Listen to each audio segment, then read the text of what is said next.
अस्सलाम वालेकुम, कैसे हैं आप सब। होपफुली आप सब खैरियत से होंगे। आज लाई हूँ आपके लिए किचन से रिलेटेड कुछ न्यू और बहुत ही बाकमाल टिप्स। इन छोटे छोटे टिप्स को फॉलो करने से आपके किचन के काम आपके लिए होने वाले हैं बहुत ही आसान। तो चलिए बगैर टाइम वेस्ट किए हम वीडियो को स्टार्ट करते हैं और आ जाते हैं आज के टिप नंबर 1 की तरफ। अपने किचन में हम इस तरह का पेपर रोल यूज़ करते हैं। ओपन करने के बाद जब हम इसे किसी ड्रॉ में रखते हैं या हम इसको कहीं हैंग करते हैं तो बस हमें ये फिक्र होती है कि ज़ाहिर बात है जब ये ओपन होगा तो इस पर डस्ट वगैरह भी पड़ेगी और इसके साथ कहीं कोई छोटा मोटा काकरोच या कोई लिजर्ड इसके ऊपर से ना गुजर जाए। तो बेहतर होता है कि इसे कवर करके रखा जाए। इसको कवर करके रखने के लिए चलिए बनाते हैं एक बहुत ही सिंपल सा ऑर्गेनाइज़र।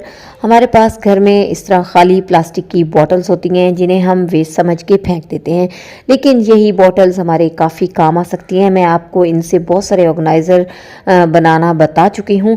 तो चलिए सबसे पहले इस ऑर्गेनाइज़र को बनाने के लिए हम बॉटल को कट करेंगे। तो ये देखिए ऊपर कैप वाला पोर्शन मैंने इसका काट लिया है। सीजर की हेल्प से इसके एजेस को मैं इक्वल कर रही हूँ और फिर एक हॉट आयरन लेके उसके ऊपर जब मैंने इसे इस तरह से फेरा तो इसके एजेस बिल्कुल ब्लंट हो गए और अच्छे से मुलायम हो गए। ख्याल है कि अगर किचन रोल के लिए हमें बॉटल लेनी है तो फिर हम बड़ी बॉटल का इस्तेमाल करेंगे।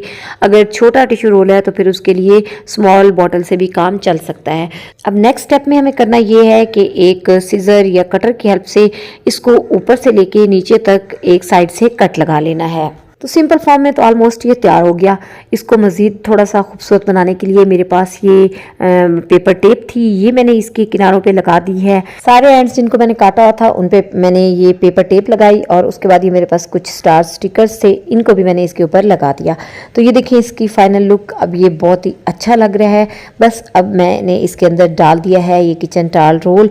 आसानी से इस तरह हम इसको बाहर निकाल सकते हैं। तो इस तरह से जी विदाउट एनी कॉस्ट हमने एक सिंपल और ज़बरदस्त सा ऑर्गेनाइज़र तैयार कर लिया। और आज की नेक्स्ट टिप है इस तरह के प्लास्टिक जार को लेके सम टाइम इनकी ये जो ढक्कन होते हैं वो लूज़ हो जाते हैं, अच्छी तरह से टाइट नहीं हो पाते। जैसे कि ये मेरे पास जो बॉटल है इसका भी लिड लूज़ हो चुका है और प्रॉपरली ये टाइट नहीं होता। तो इस तरह से इसमें मॉइस्चर वगैरह चला जाता है।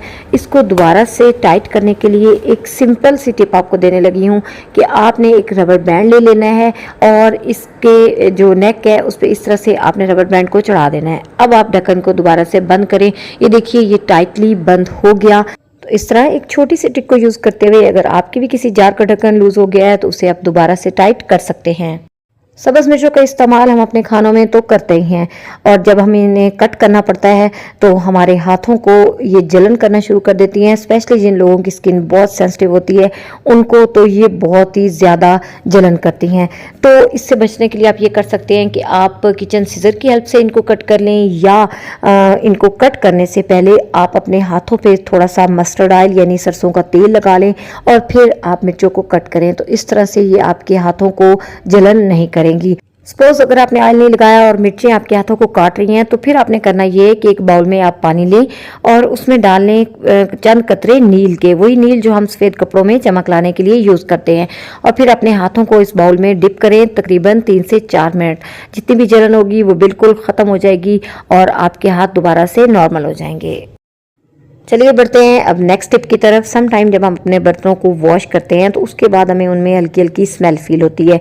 या तो स्पंज में कोई प्रॉब्लम होता है या ये होता है कि हमने कोई एग वाले बर्तन पहले वॉश किए होते हैं और फिर उसी स्पंज से जब हम दूसरे बर्तनों को वॉश करते हैं ना तो उन अंडे की स्मेल इन बाकी बर्तनों से भी आने लग जाती है। तो इसके लिए आपने जस्ट ये करना है, एक टिश्यू पेपर पर थोड़ा सा आपने डाल लेना है वाइट विनीगर और उसको इस तरह से आपने उस बर्तन में ये बाउल में फेर लेना है। उसके बाद इसको ऐसे छोड़ देना है, जितनी भी स्मेल होगी वो बिल्कुल ख़त्म हो जाएगी। गर्मियाँ हैं, गर्मियों में अक्सर चूंटियाँ चीनी के डिब्बों में या इस तरह शहद की कोई बोतल हमने बाहर रखी हो तो उसमें पड़ जाती हैं। तो इन जार को या बॉटल्स को चूंटियों से बचाने के लिए एक बहुत ही सिंपल सी ट्रिक आपके साथ शेयर कर रही हूँ कि आपने उसी तरह से टिश्यू पेपर के ऊपर वाइट विनीगर डालना है और बॉटल पे या जार के ऊपर आपने इस तरह से ये फेर देना है। अब चूंटियाँ आपके इस जार के करीब बिल्कुल नहीं आएंगी। मार्केट से जब हम जैम्स कॉफ़ी वगैरह लेके आते हैं तो इस तरह की शीशे की बोतल में ये पैक होती हैं और ये जार बाद में हमारे लिए काफ़ी यूज़फुल हो सकते हैं। तो सबसे पहले हमें ये करना चाहिए कि इनका लेबल उतार देना चाहिए। लेबल उतारने के लिए आपको एक बहुत ही ईजी सा मेथड बताने लगी हूँ कि आपने हेयर ड्रायर लेना है और इसके ऊपर आपने उसे ब्लो करना है। थोड़ी देर जब आप हॉट एयर डालेंगे इसके ऊपर तो ये जो लेबल होगा ये आसानी से इस जार पे से उतर जाएगा। कोई इसके ऊपर गम वगैरह का निशान भी बाकी नहीं रहेगा। तो बस अब आप इस बॉटल को अपने किसी भी काम में ला सकते हैं। और अब अगली छोटी सी टिप है जीन्स पैंट को हैंग करने से रिलेटेड। इसे जब हम हैंगर्स में हैंग करते हैं तो अपने वेट की वजह से ये नीचे गिर जाती हैं। तो इनको हैंग करने का बेस्ट तरीका ये है कि आप इस तरह से नीचे वाली साइड से इसको हैंगर में डालें और फिर ऊपर से ये देखें ये जो इसकी हुक्स होती हैं एंड पे, इनको आपने हैंगर की इस ऊपर वाली हुक के अंदर डाल देना है और अब आप इसे अपने कबर्ड में हैंग करें। इस तरह से ये बिल्कुल भी नीचे नहीं गिरेगी। और फ्रेंड्स आज की नेक्स्ट टिप बल्कि रेमेडी है पिगमेंटेड स्किन के लिए। अक्सर हमारी स्किन पे पिगमेंटेशन हो जाती है, इस तरह के डार्क स्पॉट्स बन जाते हैं, स्किन टैन हो जाती है या दानों के निशान होते हैं। तो उनको ख़त्म करने के लिए आज आपसे एक बहुत ही ज़बरदस्त सी रेमेडी शेयर करने वाली हूँ जिसके सारे इंग्रेडिएंट्स आपके घर में ही होते हैं और 7 डेज़ के अंदर ये आपकी स्किन से पिगमेंटेशन को यकीनी ख़त्म कर देगा। इसके लिए बस आपको चाहिए होगा गइयों का आटा यानी गंदम का आटा। तो 3 से 4 चम्मच आपने ले लेना है गंदम का आटा। इसके अंदर हाफ टी स्पून के करीब आपने हल्दी डाल देनी है जो इसके इफेक्ट को फास्ट कर देगी। और फिर आपने लेना है जी स्किन लाइटनिंग एजेंट और वो है टमाटर। तो बस हाफ टमाटर को आपने कट करना है। थोड़ा सा टमाटर का जूस बेशक आप इस आटे के अंदर भी शामिल कर दें।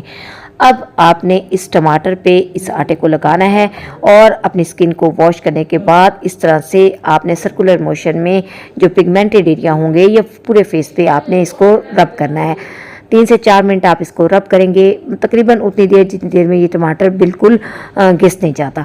और ये देखिए जब इस तरह का टमाटर हो जाए इसको स्टॉप कर दें, अपने फेस को नॉर्मल पानी से वॉश कर लें और इस रेमेडी को कंटिन्यूसली जब आप यूज़ करेंगे तो यकीनी बात है कि आपकी स्किन से ये सारे निशानात को ख़त्म कर देगी।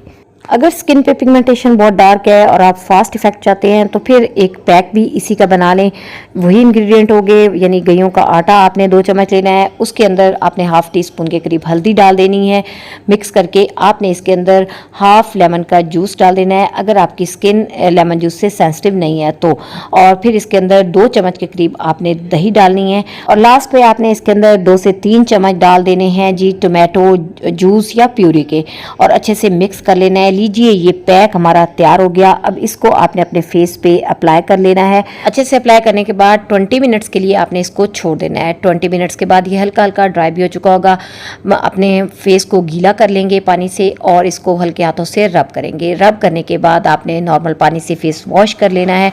जब आप 7 डेज इस पैक और मास्क दोनों को इकट्ठा यूज़ करेंगे तो आपको बहुत ही ज़बरदस्त इसके रिजल्ट मिलेंगे। जितनी भी पिगमेंटेशन होगी आपके फेस से वो बिल्कुल ख़त्म होना शुरू हो जाएगी।